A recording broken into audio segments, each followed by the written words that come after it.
Intraday के लिए stock का सिलेक्शन करना अपने आप में काफ़ी कठिन काम होता है, क्योंकि कई बार देखा यह जाता है मार्केट तो बढ़ रहा है लेकिन काफ़ी सारे स्टॉक माइनस में हैं, और कई बार मार्केट तो माइनस में रहता है लेकिन काफ़ी सारे स्टॉक प्लस में रहते हैं। यहाँ पर अलग अलग लोगों का अलग अलग तरीका होता है इंट्राडे के लिए स्टॉक सेलेक्ट करने का। कुछ लॉजिकली सेलेक्ट करते हैं, कुछ टेक्निकल टूल का यूज़ करके सेलेक्ट करते हैं, कुछ अंदाजे में सेलेक्ट करते हैं। मुझे लग रहा है आज बढ़ेगा, मुझे लग रहा है आज गिरेगा। आज के वीडियो में मैं मेरा एक तरीका आप लोगों के साथ शेयर करूंगा कि किस तरीके से मैं इंट्राडे के लिए स्टॉक सेलेक्ट करता हूं फॉर बाइंग और सेलिंग। और वो जो तरीका है उसमें मैं 5 से 7 लॉजिकल पैरामीटर का यूज़ करता हूं, लॉजिकल टूल को चेक करता हूं, उसके बाद किसी एक स्टॉक को सेलेक्ट करता हूं पर्टिकुलर उस इंट्राडे के लिए।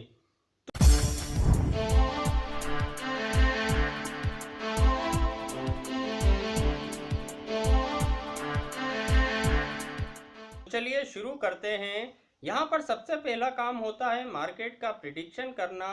मार्केट बढ़ने की संभावना है या गिरने की संभावना है, उसके बाद मुझे डिसाइड करना है कि मैं खरीद के काम करूं या बेच के करूं, बाइंग के लिए स्टॉक सेलेक्ट करूं या सेलिंग के लिए स्टॉक सेलेक्ट करूं।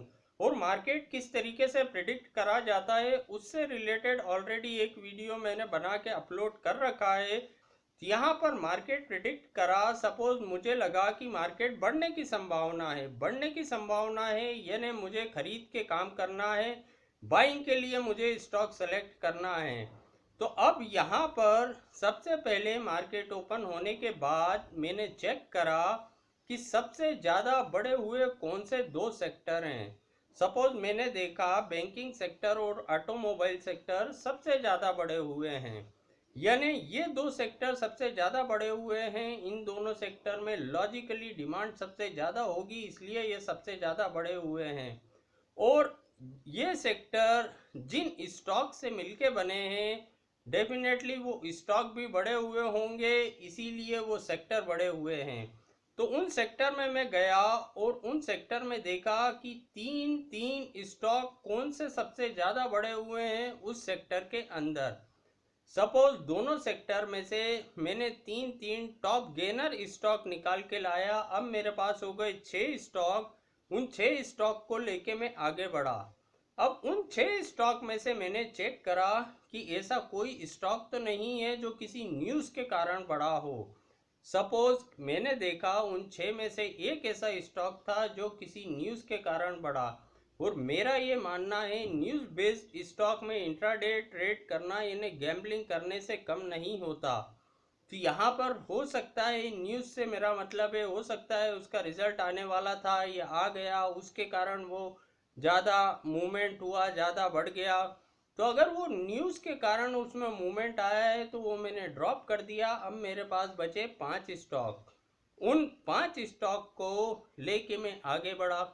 अब उन 5 स्टॉक में मैंने चेक करा ऐसा कोई स्टॉक तो नहीं है जो 52 वीक के लो के आसपास वाला हो।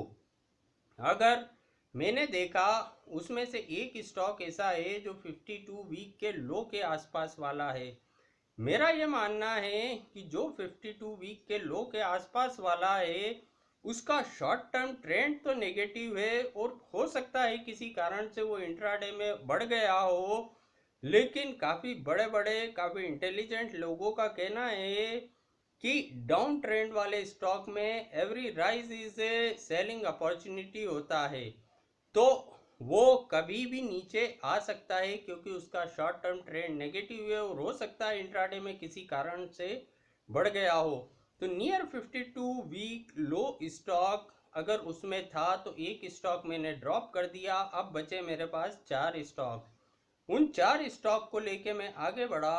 उन 4 स्टॉक में मैंने चेक करा अगला पॉइंट कि 4 स्टॉक में से एफ एंड ओ के टॉप 10 गेनर की लिस्ट में कौन सा स्टॉक है। यहाँ पर F and O top 10 gainer की लिस्ट में मैंने क्यों चेक करा, क्योंकि हजारों स्टॉक लिस्ट हैं यहाँ पर, और मैंने डिसाइड कर रखा है सेलेक्टेड स्टॉक अच्छे स्टॉक में इंट्राडे किया जाएगा, ना कि सारे जितने भी हजारों स्क्रिप्ट यहाँ पर लिस्टेड हैं। तो यहाँ पर सेलेक्ट करने के लिए मैंने डिसाइड करा कि only F and O stock में इंट्राडे ट्रेड किया जाएगा। तो अब मेरे पास ओनली 175 टू 200 स्टॉक ही बचे जो एफ एंड ओ में लिस्ट हैं, जिनमें मैं इंट्राडे कर रहा हूँ।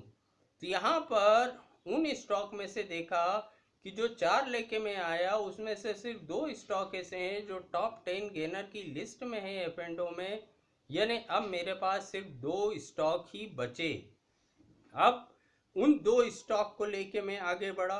अब उन 2 स्टॉक को इंट्राडे टेक्निकल एनालिसिस चार्ट पे मैंने चेक करा कि इंट्राडे टेक्निकल एनालिसिस में उन दोनों में से कौन सा स्टॉक ऐसा है जो अप ट्रेंड में है, जो टेक्निकली बाइंग इंडिकेटर में है, जिसमें टेक्निकली बाइंग इंडिकेशन हो रहा है इंट्राडे के लिए। सपोज मैंने देखा कि एक ही स्टॉक उन दो में से ऐसा है जिसमें टेक्निकली इंट्राडे में बाइंग इंडिकेशन है, तो अब मेरे पास एक ही स्टॉक बचा इंट्राडे के लिए।